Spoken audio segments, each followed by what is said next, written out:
នេះគឺជា vlog នៃដំណើរកម្សាន្តរបស់ខ្ញុំទៅកាន់តំបន់អូសោមនៃស្រុកវាលវែងរយៈពេល2ថ្ងៃ2យប់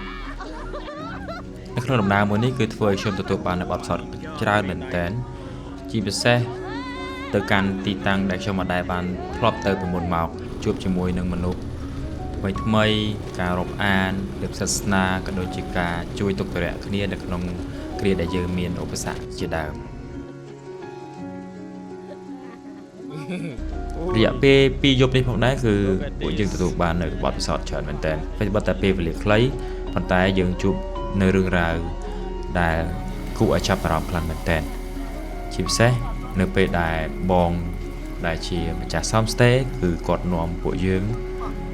ទៅដើររកមើលកំពើភ្នំនៅពេលយប់ហើយដំណើររឿងក៏បានចាប់ផ្ដើមសម្រាប់ការធ្វើដំណើរនេះគឺខ្ញុំជិះឡានទៅហើយដោយសារតែនេះគឺជា trip លើកទី1អញ្ចឹងអ្នកនរគ្នាឲ្យស្អីក៏បបោដាក់ដែរកៅអាវស្បែកជើងអីហ្នឹងគឺថាឡានមួយដាក់អត់ចង់គ្រប់ទេអ្នកនរគ្នាអត់ដឹងថាត្រូវយកអីទៅខ្លះទេអញ្ចឹងមានតែបបោដាក់យកទៅសិនដោយសារតែការធ្វើដំណើរឆ្លងកាត់ភ្នំពេញលះហើយយើងត្រូវចេញពីព្រឹកតិចដើម្បីជៀសវាងការស្ទះសម្រាប់ការឈប់សម្រាកគឺកំណត់ដោយបង Tour Leader ដែលជាអ្នកដឹកនាំក្រុមដើរហ្នឹងហើយគាត់ធ្លាប់មានបទពិសោធន៍ជាច្រើនក្នុងការធ្វើដំណើរទៅកាន់តំបន់ហ្នឹងអញ្ចឹងគាត់ដឹងថាកន្លែងណាមានកាហ្វេឆ្ងាញ់កន្លែងណាមានអាហារហាងបាយអីឆ្ងាញ់អញ្ចឹងទៅអញ្ចឹងជាទៅពិសេសមែនតើចំពោះស្ថានភាពផ្លូវគឺមានភាពងាយស្រួលជិះខ្លាំងមែនតើអ្នកនរគ្នាគឺស្រស់ស្អាតហើយមិនយូរប៉ុន្មានក៏មកដល់កន្លែងឈប់តង់ទី2គឺជាកន្លែងដែលពួកយើងស្រស់ស្រូបអាហារពេលព្រឹក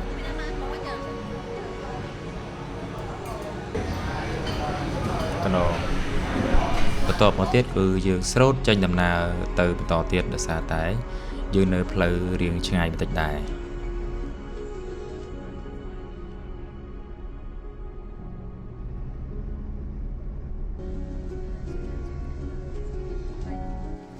ទីនេះគឺជាចំណតដែលយើងណាត់ឈប់ទី3ហើយគឺនៅក្បែរនឹងក្រុងពោធិ៍សាត់តែម្ដង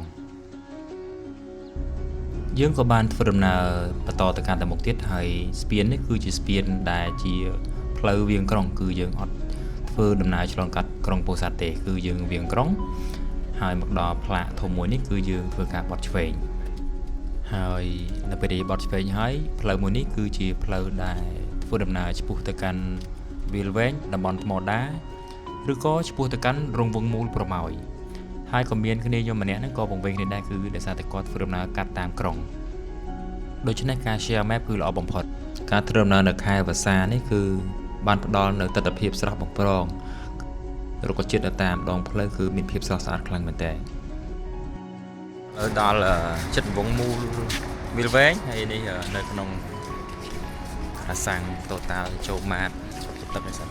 ចិត្តដល់មែនតើណាមកដល់នេះគឺជាការជប់ដំណាក់កាលទី4គឺពួកយើងឈប់ចូលចាក់សាំងនិងញ៉ាំអាហារសម្រន់នេះខ្លះពេលមកដល់រង្វង់មូលប្រម៉ោយនេះគឺក្នុងក្រុមពួកយើងនេះគឺបានឈប់សំចតហើយក៏បានថតរូបខ្លះទុកជាអនុស្សាវរីយ៍នេះបងជីផាតអូយ៉ាដល់ហើយសូមស្វាគមន៍មកកាន់អីគេវិញវាវែងបន្ទាប់ពីបានថតរូបហើយពួកយើងក៏បានស្រោតចេញដំណើរបន្តទៅមុខទៀតហើយទេសភាពនៅតាមដងផ្លូវគឺជាអ្វីដែលធ្វើឲ្យខ្ញុំធ្វើដំណើរមិនចេះហត់នឿយសោះឡើយ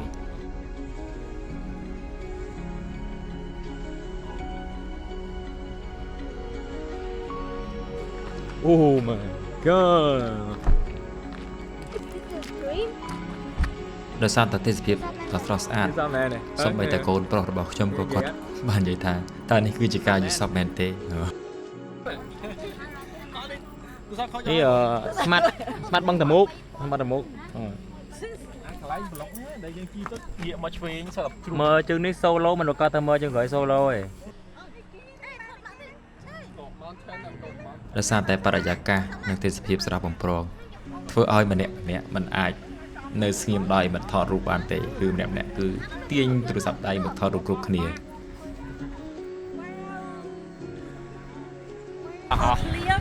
លៀងមក បន្ បន្ទាប់ពីថតរូបរួចមេឃក៏ភ្លៀងមកល្មមអញ្ចឹងទៅពួកយើងក៏បានធ្វើដំណើរចេញទៅបន្តដំណើរទៅមុខទៀតហើយទីបំផុតក៏ពួកយើងបានមកដល់ចំណតទី5ដែលជាចំណតចុងក្រោយគេដែលគោលដៅរបស់ពួកយើងគឺទៅស្នាក់នៅផ្ទះស្នាក់ដែលមានឈ្មោះថា Sound Stay ដែលបងសុផាតគាត់បានរៀបចំកក់ទុករួចរាល់ អូសោកន្លែងទីហ្នឹងអូសោមហី mẹ ăn đừng អត់ទេ nó lại bay ធ្វើកំណត់ផៃមើល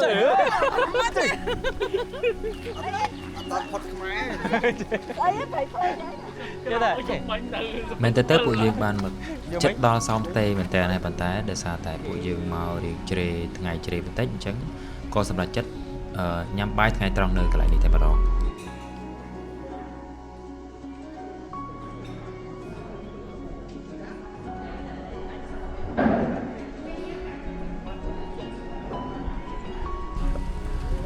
នៅទីបំផុតគឺពួកយើងបានមកដល់គោលដៅរបស់យើងហើយគឺ Sound Stay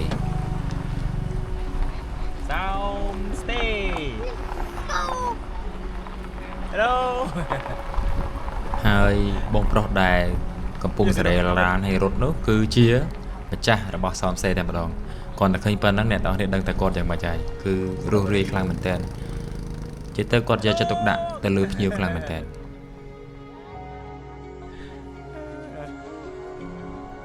ខ្ញុំចូលចិត្តទេសភាពបរិយាកាសបែបនេះខ្លាំងមែនតើហើយមិនបង្អង់យូរខ្ញុំក៏បានដើរមើលនៅក្នុងបរិវេណរបស់ Sound Stay នេះតែម្ដងឃើញថាបរិយាកាសហើយនឹងទេសភាពនៅទីនេះគឺអំណោយផលហើយស្រស់ស្អាតខ្លាំងមែនតើនិយាយទៅត្រូវថែបខ្ញុំតែម្ដងក្រៅពីបរិយាកាសបែបធម្មជាតិស្រស់ស្រាយហើយអ្វីដែលខ្ញុំចង់ជម្រាបអ្នកទាំងអស់គ្នានោះគឺបងប្រុសដែលជាម្ចាស់ chú bò nó đi rồi នៅទីនេះតែម្ដងគឺគាត់មានភាពរស់រាយខ្លាំងមែនតើដែលខ្ញុំមានអារម្មណ៍ថាជាគ្រួសារមិនមែនជាភ្ញៀវទេ đó này ní passion hay dương ní cái lại trong passion không mà chiết bò mà ok no ដោយសារនេះគឺជាដើមរដូវវស្សាផ្លោះហើយសម្បូរមែនតើផ្លែឈើ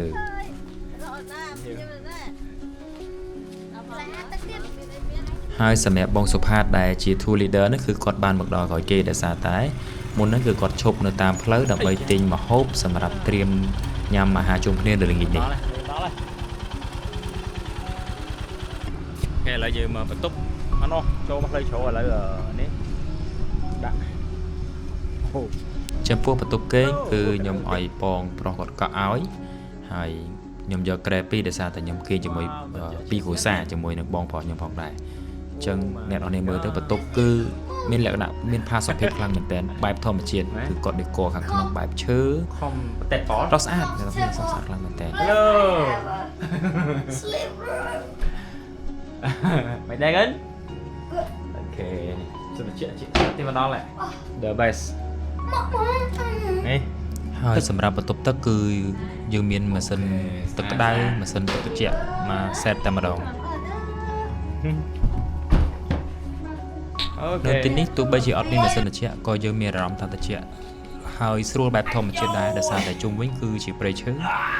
ហើយយើងក៏អាចគេងស្រូបយកខ្យល់អាកាសបរិសុទ្ធបានផងដែរដោយសារតែគាត់បានដាក់សំណាញ់ការពារមូសយ៉ាងរួចរាល់នៅតាមបង្អួចអញ្ចឹងយើងអាចសម្រាកស្រូបដកដង្ហើមជាមួយនឹងធម្មជាតិបន្ទាប់ពីមកដល់បន្ទប់ហើយពួកយើងក៏បានជញ្ជូនអីវ៉ាន់ទុកដាក់រួចរាល់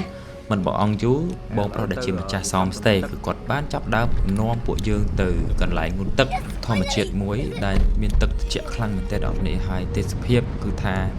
ស្រស់ស្អាតបែបធម្មជាតិជាមួយនឹងការជិះចុះចំណោតឡើងចំណោតមានអារម្មណ៍ថាប្លែកមែនទែន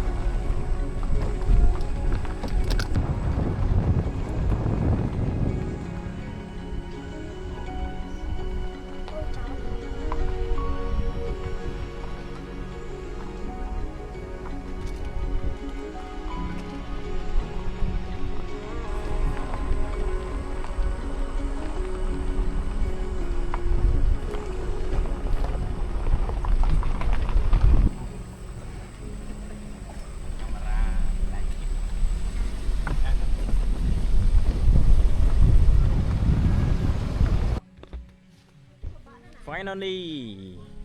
mà đau hai rồi chụp mấy lối này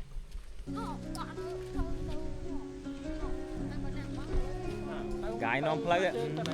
ស្មាត នៅទីនេះមិនត្រឹមតែជាកន្លែងដែលយើងអាចមួយទឹកលេងប៉ុណ្ណោះទេប៉ុន្តែនៅចិត្តជុំវិញនោះគឺមានទេសភាពស្អាតខ្លាំងមែនតើ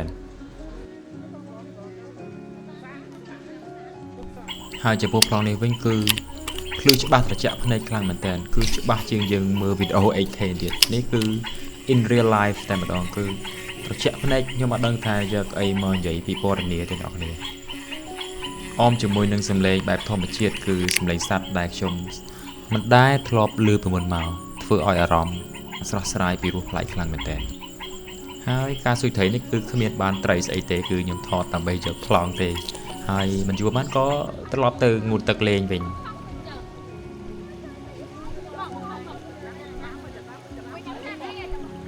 បន្ទាប់ពីបានងូតទឹករួចរាល់ពួកយើងក៏ត្រឡប់ទៅកាន់ផ្ទះស្នាក់វិញ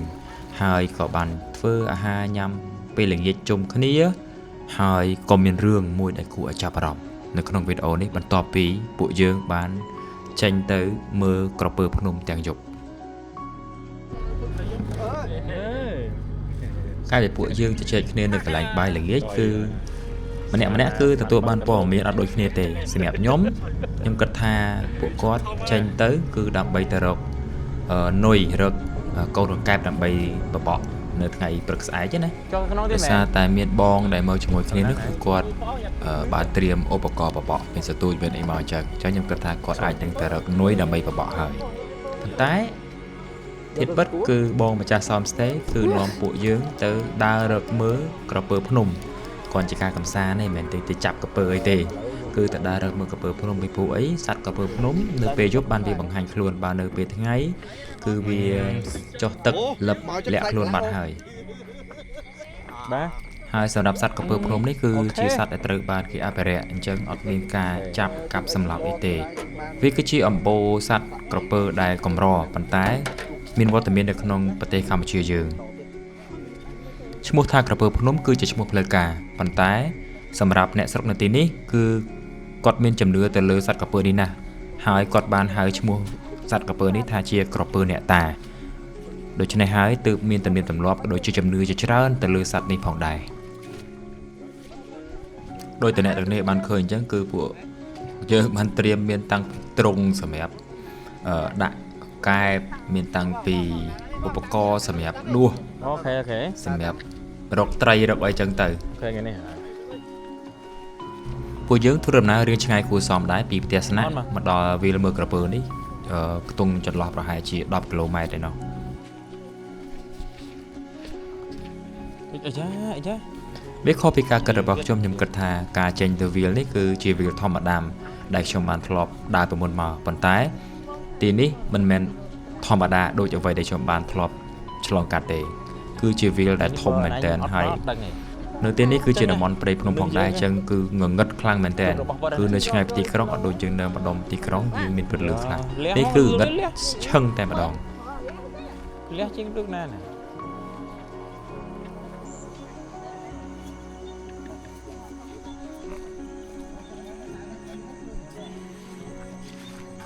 ទីនេះគឺជាវាលដែលសត្វក្រពើភ្នំរស់នៅ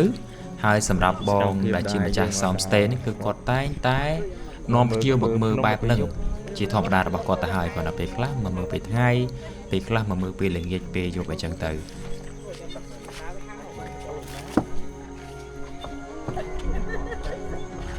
វីដេអូនេះគឺខ្ញុំជាយាមដាក់ទាំងមូលតែម្ដងខ្ញុំអត់កាត់ច្រើនទេដើម្បីឲ្យអ្នកទាំងនេះបានមើលអំពីសកម្មភាពដែលពួកយើងបានទៅថានៅពេលយប់នៅទីនោះវាយ៉ាងម៉េចបើសិនជាមាន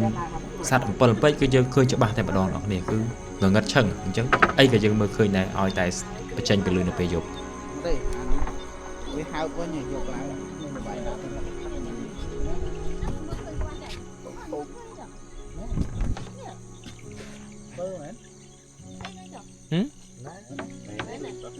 ្ញុំគិតថាប្រហែលជាពួកយើងមានគ្នាច្រើនពេកហើយអាចនឹងវាផ្អើលរហូតដល់ទៅមុខបន្តិចខ្ញុំបានឮសំឡេងលោតទឹកមានន័យថាអាចនឹងជាសំឡេងរបស់សត្វក្រពើលោតដែរអ្នកគ្នាហើយនៅទីនោះក៏សួរបងដែលម្ចាស់សំស្ទេនេះគាត់ថាកន្លែងនេះគឺជាកន្លែងដែលសត្វក្រពើភ្នំនៅហើយវាជាសម្បុករបស់វាតែម្ដងគាត់ដែរនេះប្រងប ប្រហែល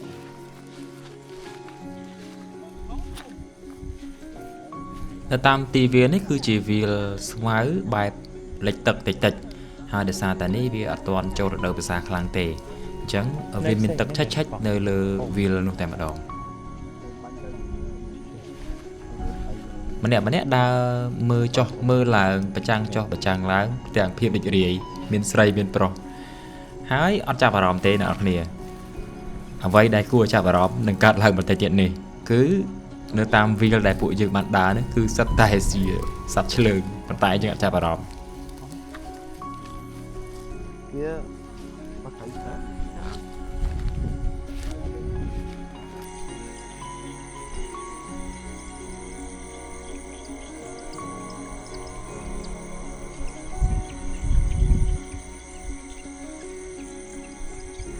នៅកណ្ដាលវាលព្រៃស្ងាត់ឈឹងស្រាប់តែឃើញអ៊ំប្រុសពីរនាក់ដែលគាត់កំពុងតែបោះតង់របស់គាត់និងគាត់រកម្ហូបគាត់ដាក់មងដាក់បកាយនៅទីនោះ ទៅមកឯហ្នឹង ពួកយើងទាំងអស់គ្នាក៏បានទៅជជែកលេងជាមួយគាត់សួរនាំគាត់ថាតើគាត់បានម្ហូបឬបានត្រីអត់ហើយភ្លាមនោះយើងក៏ជួបរឿងដែលនឹកស្មានមិនដល់មួយហើយខ្ញុំនឹងដាក់វីដេអូទាំងស្រុងឲ្យអ្នកនរទស្សនាតែម្ដង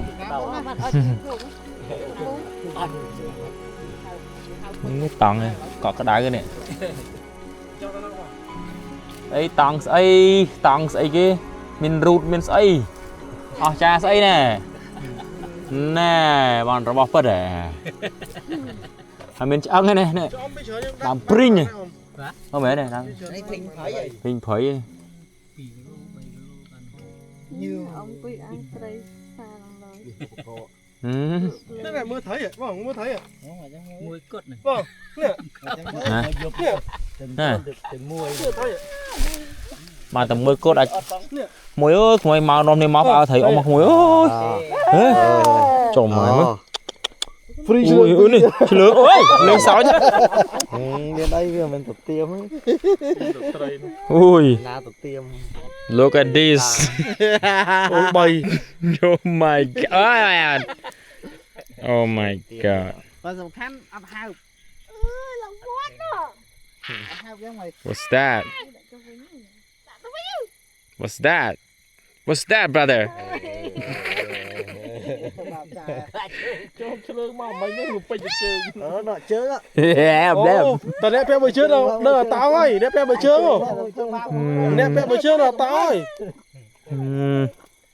ចំមកនេះ đã mồm rung tre nó ngày mình My god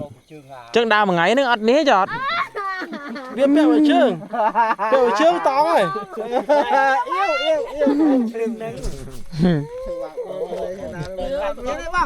ពេលធ្វើដំណើរមកនេះគឺអត់ចាប់អារម្មណ៍ថាទឹកដីនៅទីនោះគឺមានឆ្លើងទេប៉ុន្តែបន្ទាប់ពីបារម្ភពីនេះហើយឃើញសត្វឆ្លើងដែលវាតោងត្រីនេះគឺម្នាក់គឺញាក់សាច់មែនតើគឺសឹងថៃលែងហ៊ានដើរទៅវិញ It's a real one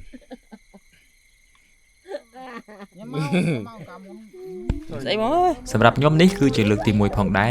ដែលខ្ញុំបានឃើញបានកាន់ឆ្លើងដោយផ្ទាល់ដៃ tròn chay តំនេះ ở dương ấy លឿនមែន khơi lớn luôn rồi លឿនមែន dân tới នឹងអង្គុយលេសិនទៅខំមកនេះអូយ bò ra không lé nha ថ្នាំ អូហើយលឿនក៏ហើយthấyឆ្លោយហ្នឹង ui này này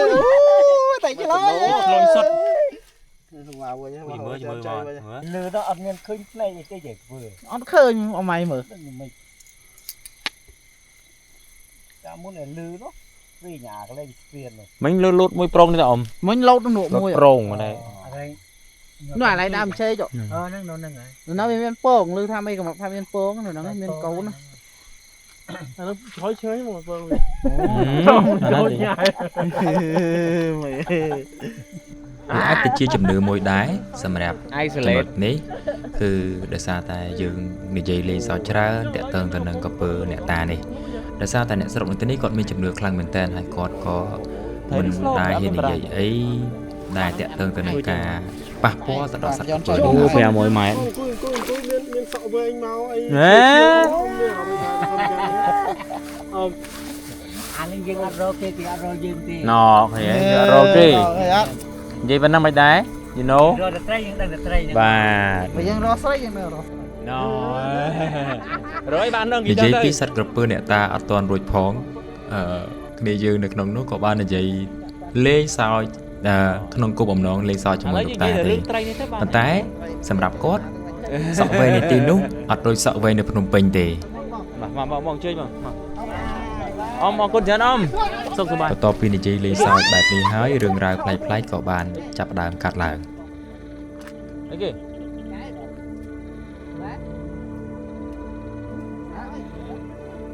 គឺសាំនេះគេគឺសាំនេះគេជួយជិះទេចេញអត់ នឹងទៅសាប់ពីណាគេមិន ហេតុការណ៍ទី1នេះគឺគ្នាយើងម្នាក់គឺបានធ្លាក់ទូរស័ព្ទដៃចូលទៅក្នុងទឹកដោយសារតែអ្នកទាំងនេះបានឃើញហើយគឺនៅនោះសម្បូរឆ្លើងខ្លាំងមែនទែនហើយទឹកនោះក៏រាងជ្រៅដែរមិនមែនជាទឹកត្រពាំងទេគឺទឹកចង្អូរវាហូរពីកន្លងក្នុងមួយមកអញ្ចឹងវាមានសភាពជ្រៅហើយត្រជាក់ខ្លាំងមែនទែនស្របពេលដែលយប់ម៉ោង11ជាងហើយគឺពួកយើងទាំងអស់គ្នាព្យាយាមធ្វើម៉េចយកទូរស័ព្ទនឹងឲ្យបានវិញដោយមានកត្រងសម្រាប់ដួសត្រីហ្នឹងគឺយកមកដួសវាហើយរងចាំរហូតឆ្លោះមើលតតែទឹកបាត់ល្អក់ហើយយើងឃើញទូរស័ព្ទហើយយើងដួសមកជាជាងយើងចោះទៅអញ្ចឹងណាដោយសារតែបើសិនជាយើងយកបានគឺយើងមិនបាច់ចោះទេភ្លាមនោះផងដែរក៏ពួកយើងស្នើសុំឲ្យអ៊ំទាំងពីរនាក់គាត់ជួយចោះយកឲ្យផងដែរដោយសារតែគាត់ទើបតែដាក់មងដាក់អីហើយនៅនឹងស្រេចហើយគាត់ស្គាល់ទឹកដីភូមិសាស្ត្រច្បាស់ស្គាល់ពីជម្រៅនៃទឹកនេះច្បាស់អញ្ចឹងទៅក៏ពួកយើងស្នើសុំដែរប៉ុន្តែពួកយើងត្រូវបានបដិសេធ អ៊ំលងាណូ មិនលឹងហៀក៏មិនចោះហៀក៏អត់ដែរខ្លាច ខ្លាចអី ឃើញទេបងឃើញណាមើលខ្ញុំឆ្កឹះ ចាំទៅវានៅល្អ ដាក់មុនហេតុដាក់មួក ហើយដំបូងខ្ញុំគិតថារៀង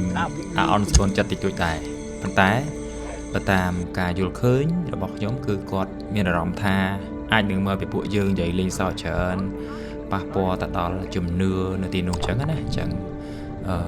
មានអារម្មណ៍ថាពួកគាត់ស្ងាត់មាត់លែងហ៊ាននិយាយតបមកយើងតែម្ដងនៅពេលដែលយើងមានឧបសគ្គមួយនេះ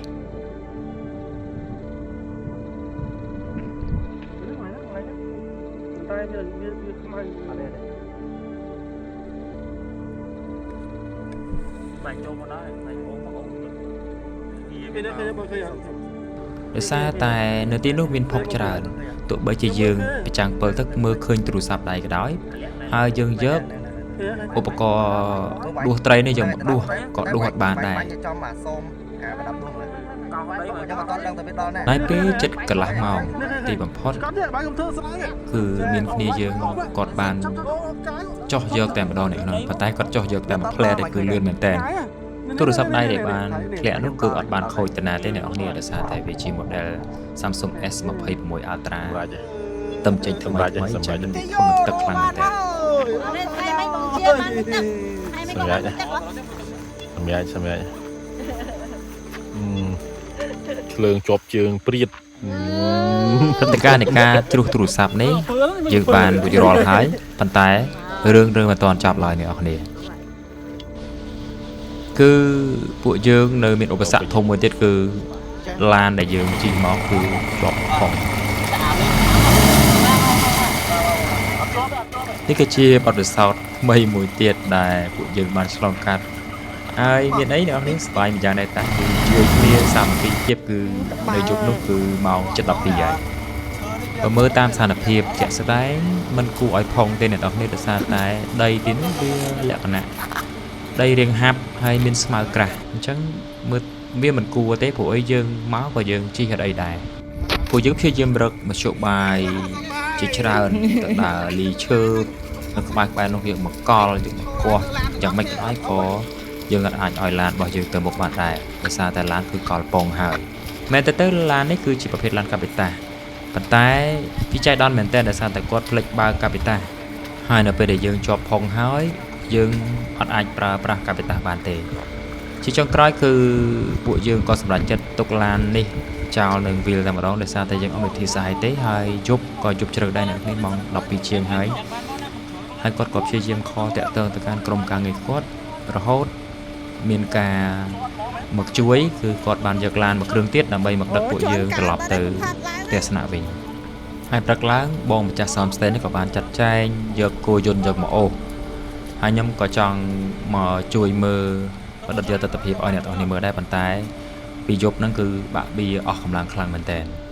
អ្វីដែលពិសេសគឺបងម្ចាស់សំស្តេគឺគាត់អត់ឲ្យយើងមានការព្រួយបារម្ភអីទាំងអស់គឺគាត់ចាត់ចែងមកស្អាតតែម្ដងសម្រាប់អ្នកទាំងនេះវិញតើអ្នកនេះជឿថាតើការនិយាយលេងប៉ះពាល់ទៅដល់ជំនឿនេះតើវាអាចកើតរឿងប្លែកៗអញ្ចឹងដែរឬទេនៅព្រឹកបន្ទាប់នៅពេលដែលពួកយើងបានស្រស់ស្រូបអាហារពីព្រឹកហើយមិនបងអង្គយូបងម្ចាស់សំស្តេគឺគាត់បាននាំពួកយើងទៅកាន់ចំការគាត់មួយទៀតដែលនៅទីនោះគឺនៅចិត្តបឹងមួយហើយសម្បូរត្រីខ្លាំងមែនទែនអ្នកទាំងគ្នាពីច្រើនគឺត្រីឆ្ដោនៅស្រុកនោះហើយខ្ញុំក៏បានជិះម៉ូតូជាមួយនឹងវិលៀមដែលជាក្រុមការងារដែលពួកយើងមើលជុំគ្នានោះកុំប៉ះកូនណាកុំប៉ះកូនផ្លែកុំប៉ះកូនមកដល់ទឹកដីចំការរបស់គាត់គឺមិនបងអង្គយូម្នាក់ក៏បានទាញសទូចទាញឧបករណ៍នេសាទអីចឹងទៅហើយនៅជុំវិញនេះគឺពុះពេញទៅដោយដើមទុរេនគឺគាត់ដាំច្រើនមែនទែនប៉ុន្តែផ្លែគឺអត់ទាន់ទទួលផលទេគឺកំឡុងពេលខែ5នេះគឺអត់ទាន់ពេញហូបទេគឺនៅក្តឹបនៅខ្ចីនៅឡើយបាទអ្នកទាំងអស់គ្នាចង់មកហើយបានញ៉ាំទុរេនទៀតគឺកំឡុងពេលចុងខែ6ដើមខែ7នេះគឺពេញតែម្ដង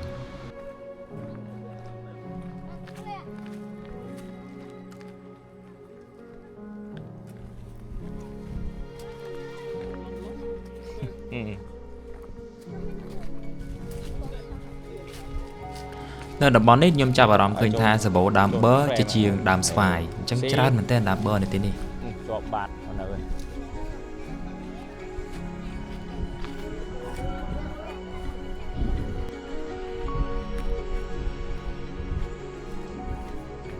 មិនបងអង្គយូខ្ញុំក៏ទាញសទូចមើលទៅហោះហាណាស់បងប្អូនអើយគាត់ណាកាន់ទៅគប់លេងទេហើយលក្ខណៈបឹងនៅទីនេះមិនមែនជាបឹងតូលទេមានន័យថាមើលទៅដូចជាលក្ខណៈច្រឡងភ្នំច្រឡងអូអញ្ចឹងអ្នកនេះគឺតជាប់នេះរហូតហើយដល់ឡែកសម្រាប់ត្រីគឺធំខ្លាំងមែនទែនអ្នកនេះត្រីច្រើនមែនទែនប៉ុន្តែគឺតតែអ្នកនៅស្រុកនោះបានគេដឹងរបៀបក្នុងការស្ទូចក្នុងការយកវាគឺច្រើនចេញមែនយើងធ្លាប់តែបបកត្រីបបកអីនេះប្រើនួយកង្កែបនួយតុងនេះទៅប៉ុន្តែនៅស្រុកនោះគឺគេស្ទូចដោយប្រើប្រាស់សាច់ជ្រូក3ជាន់លាយជាមួយនឹងពងទាឆៅចម្លែកមែនតើ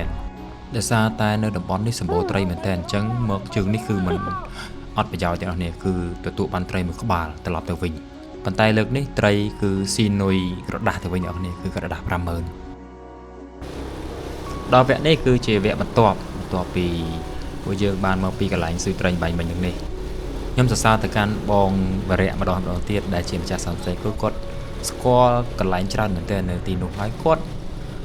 មិនមែនគ្រាន់តែប្រាប់យើងទេគឺគាត់ដឹកនាំយើងឲ្យទៅស្គាល់តំបន់ទាំងអស់នោះតែម្ដងគាត់ដើរតួដូចជា guide សម្រាប់នាំពួកយើងដើរអញ្ចឹងដែរខ្ញុំមានអារម្មណ៍ថាចំណេញមែនទែនយើងបានទៅស្នាក់នៅហើយបានគាត់ដែលជាអ្នកនៅទីនោះគាត់ស្គាល់តំបន់ស្អាតល្អទីនោះគាត់ណែនាំឲ្យយើងទៅលេងកំសាន្តហើយបើសិនជាយើងសុកយើងឲ្យរនឹកដើរលេងជិះលេងគឺមែនទែនទៅរនឹកអត់ឃើញទេអ្នកនាងគឺគុំតែបានគាត់ទេការជិះម៉ូតូនៅទីវាលលហលហែវធំទលំទលាយជាមួយនឹងបរិយាកាសស្រស់ស្រាយទិដ្ឋភាពបែបនេះគឺទទួលបានអារម្មណ៍ប្លែកខ្លាំងមែនទែនអ្នកនាងតែការជិះម៉ូតូនេះយើងឆ្លងកាត់ឧបសគ្គផ្សេងមានតាំងជិះកាត់ទឹកកាត់ផុកជាពិសេសនៅពេលដែលជិះលឿននោះគឺកិច្ចចង្ហុកកិច្ចក្លុកដែលបងប្អូនយើងនៅតំបន់នោះគាត់ធ្វើការកាប់រកអាពីងសត្វអាពីងអញ្ចឹងក្លុកតូចអញ្ចឹងនៅពេលដែលយើងជិះលឿនគឺ កិច្ចតាកលុកនឹងទេអ្នកនរគ្នា Come on, lang, susut. Bên lạnh như này.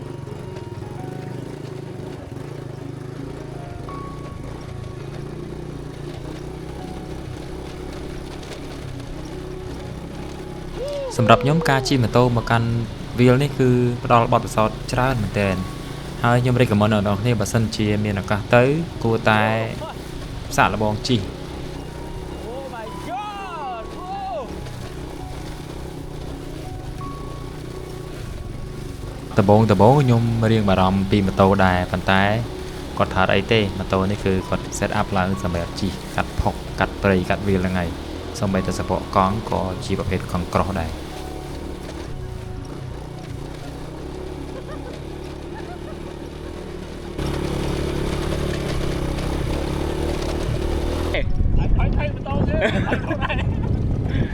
Ôi lại đó nó. Ô, từ đây vách chạy. Ô. Ai từ tiền. Ra. Còn.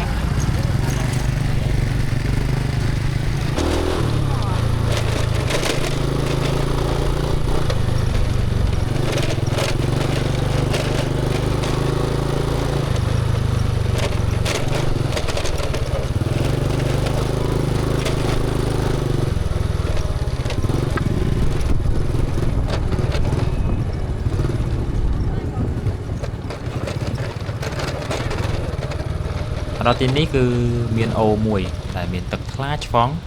rồi chạy sắp tại mà đồn này nè hiện tại là bên nó cứ buổi dựng bàn slong tới cứ trâu buổi dí ở lột tại mà đồn mà tàu hai ở vậy để vừa chào đóng nó cứ tin ní có chỉ là món để sầm bồ chữ lương phong đài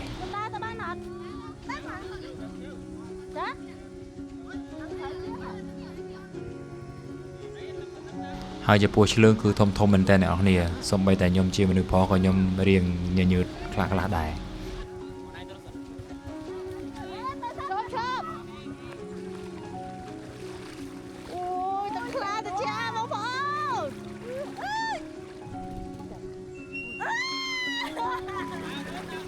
Tôi bây chỉ phụ cốt khai lươngอย่างnào cái đó có phụ cốt nơi tại bờ rìa nơi tại chầm đè hay ní cứ chia ở với đài nhom xa phụ cốt khang mình tên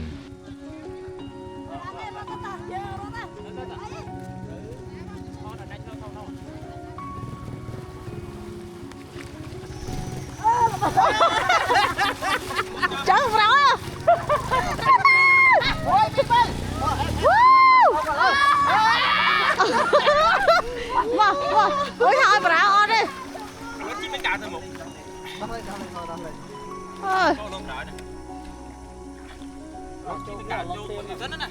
sau khi đem mà tôi gặp vùng tài lột nó cứ lột bong chư lương rồi bỏ dưới cứ mình bọc ăn dùng thế cứ đánh tam tiêm tam đầu này cứ bong pro còn chặt đàm tiền cho nhóm nó cứ nên ta chư lương rút mò tiêm trừ nhưng tam đầu nơi hai nơi đang lái bro. Oh my god với em đây. Okay so big.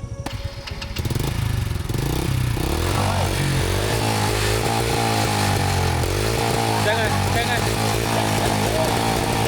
Mấy tiêm hoa mà đâu.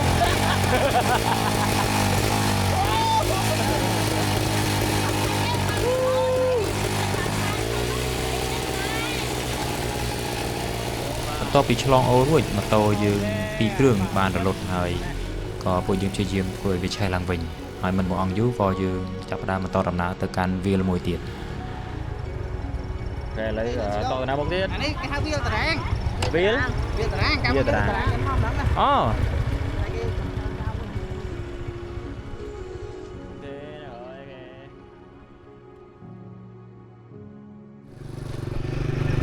Đang đi mơ tới sự thiệp. Oh my god.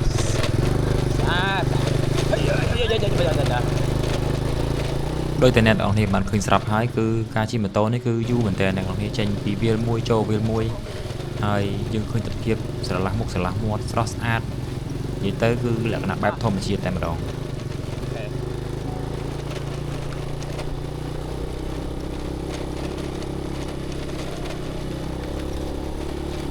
Hãy subscribe cho kênh Ghiền Mì Gõ để không bỏ lỡ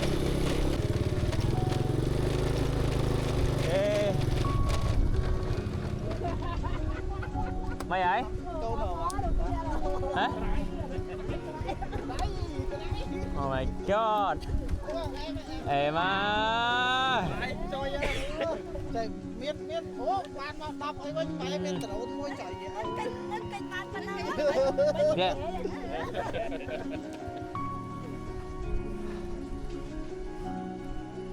My god vậy miết không đặt xe trong em mà bao ngày hả vậy miết small thôi vậy lóc không pin à pin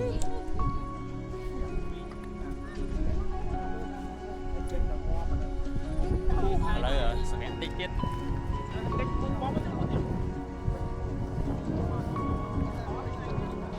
haiដោយសារតែពួកយើងមានពេលខ្លីគឺខ្ញុំនៅពេលនេះគឺរៀងរសៀលបន្តិចហើយអញ្ចឹងក៏សន្មតថាយើងឈប់ត្រឹមនេះមែនតែទៅយើងនៅវាល3វាល4មួយទៀតហើយវាលធំបែបហ្នឹងហើយនឹងមានទស្សនភាពស្រស់ស្អាតប្លែកតទៅមុខទៀតប៉ុន្តែគឺយើងសន្មតថាយើងឈប់ត្រឹមហ្នឹងហើយយើងនឹងសម្រាប់បន្តិចដើម្បីថតរូបជុំគ្នាបន្តមកទៀតគឺយើងធ្វើការត្រឡប់ទៅក្រោយវិញ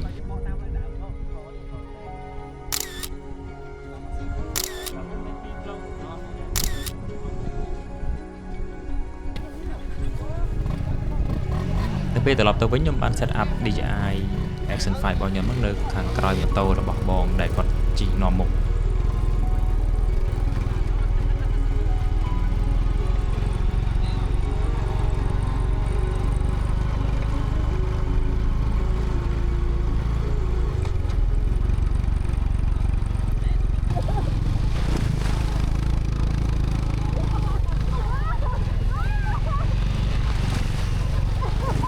សម្រាប់ដំណើរមួយនេះគឺពួកយើងអត់មានអារម្មណ៍ថានឿយហត់ទេពីព្រោះអីយើងទទួលបាននូវបទពិសោធន៍ថ្មីហើយជាពិសេសគឺជាពេលវេលាមួយដែលយើងអត់ខ្វាយខ្វល់ទេច្រើនទេអ្នកនរអ្វីដែលខ្ញុំគិតទៅពេលនោះគឺធ្វើម៉េចជិះឲ្យទាន់គ្នាខ្លាចគេជិះចោលតែប៉ុណ្្នឹងឯង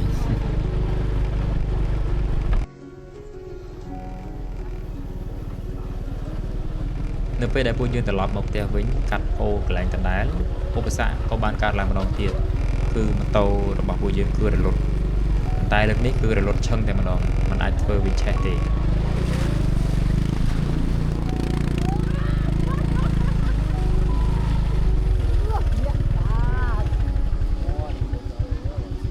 ទៅពេលដែលពួកយើងកំពុងតែលុបម៉ូតូអ្វីដែលគួរឲ្យចាប់អារម្មណ៍នោះគឺលបងឆ្លើងនៅពេលនេះគឺគាត់បានតោងខ្ញុំជាប់ជើងតែម្ដងហើយនេះក៏ជាលើកទី1ដែរដែលខ្ញុំត្រូវបានឆ្លើងទៀនជើង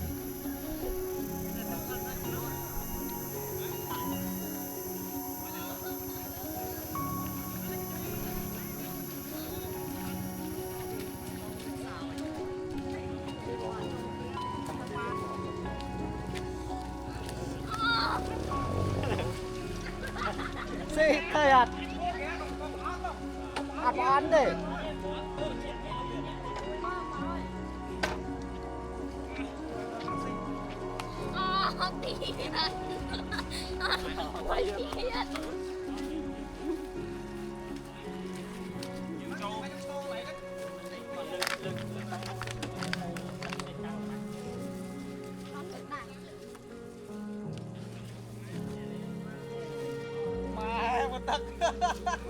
mà to chưa luôn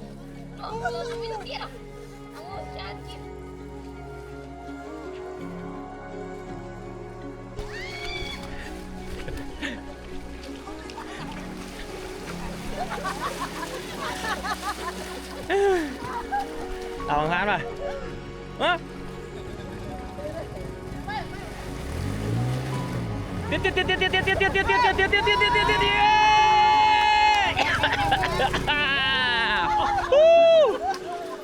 em người ta xong rồi kì em nè ô vô hỏi lưng mới thế này nè cho tắt dạ ôi em tô bom lòng ta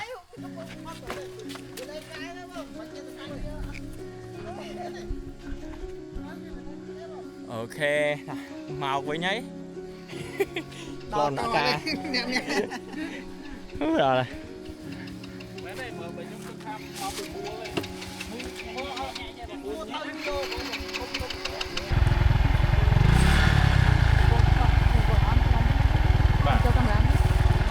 Đợt tập hiệp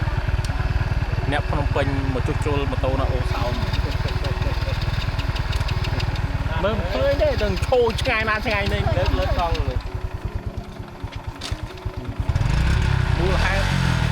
mua là hai đây mà câu ở lớp để ra đây alien chứ ao alien này Còn một đứa không ra đây. Đâu có.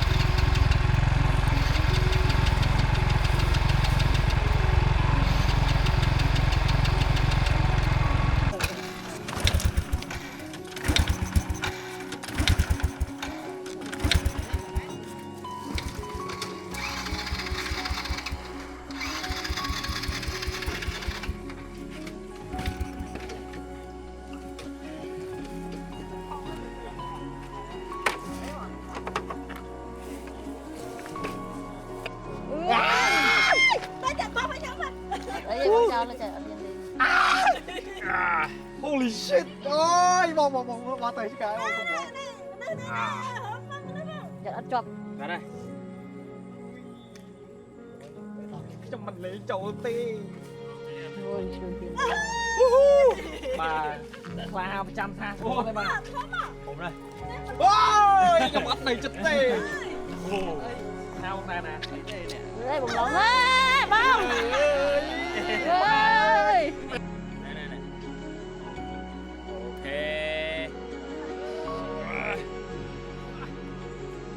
បន្ទាប់ពីនឹងមកគឺម៉ូតូអត់ឆេះទេណានេះខ្ញុំក៏មានតែភាសាមួយទេគឺរុញដំបូងឡើយគឺខ្ញុំអ្នករុញមិនតែ Bông thang thắng này. អត់មានបបសោតរុញទេ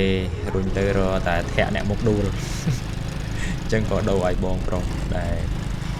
នាំផ្លូវហ្នឹងគឺគាត់ជួយរុញហើយមុខបងសុផាតអ្នកជិះហ្នឹងភ័យមែនទេគាត់តែជិះម៉ូតូធំហើយអត់ដែរជិះម៉ូតូដែលត្រូវបានគេរុញអញ្ចឹងណាមុខគេភ័យ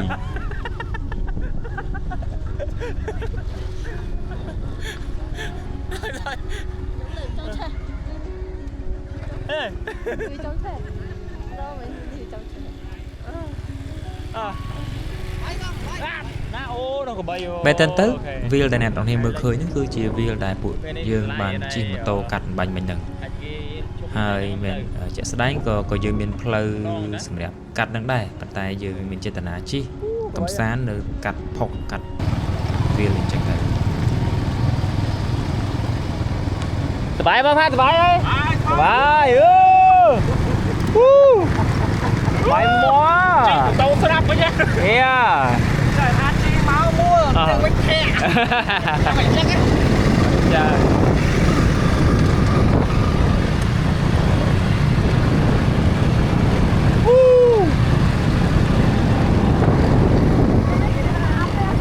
chắc hả ôi trời ơi đây còn miền này đó ok ôi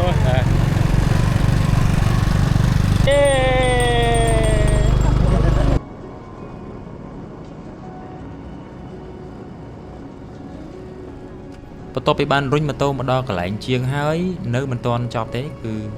ពួកគាត់បាននាំពួកយើងទៅមើលថ្ងៃលិចនៅទីទួលខ្ពស់មួយដែលដូចជាកំពូលភ្នំដូច្នេះដែរ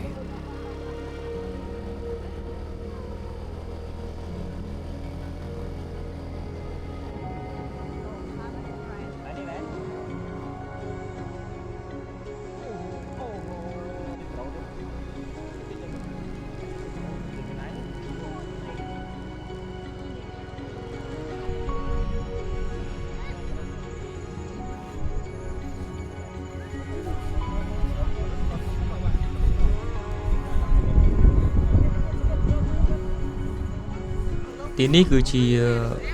កន្លែងដែលមើលថ្ងៃលិចស្អាតជាងគេបំផុតនៅតំបន់អូសោមនេះហើយសម្រាប់គ្នាយើងដែលចូលចិត្តមើលថ្ងៃលិចខ្ញុំ recommend មែនតើនៅពេលដែលមកអូសោមកុំភ្លេចទីតាំងមួយនេះហើយមិនបងអង្គយូរពួកយើងក៏នាំគ្នាថតរូបទុកជាអនុស្សាវរីយ៍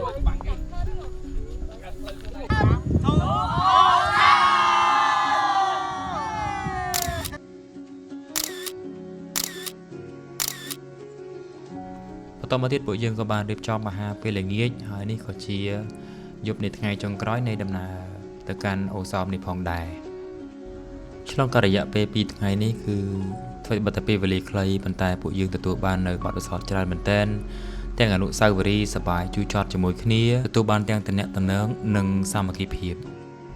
ហើយជាពិសេសនៅចុងបញ្ចប់នៃដំណើរកម្សាន្តនេះនៅរាត្រីនឹងដដែលពួកយើងក៏បានជួបជាមួយនឹងបងប្រុសម្នាក់ដែលគាត់អញ្ជើញមកពីទីក្រុងភ្នំពេញហើយគាត់មាន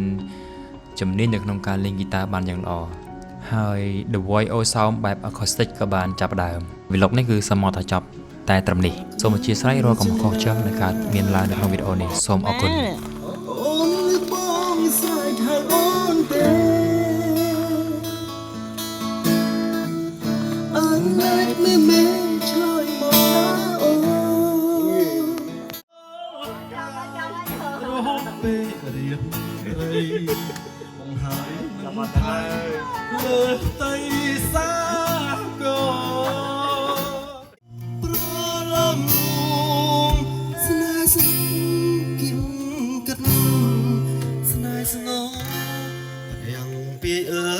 សូមជួយអាណិតនាំយកចិត្តបរិសុទ្ធរៀមទៅប្រាប់ប្រឡឹងឲ្យបានដឹងគ្រានេះម្ដងថាខ្ញុំនៅចាំតតែបានជួបស្នេ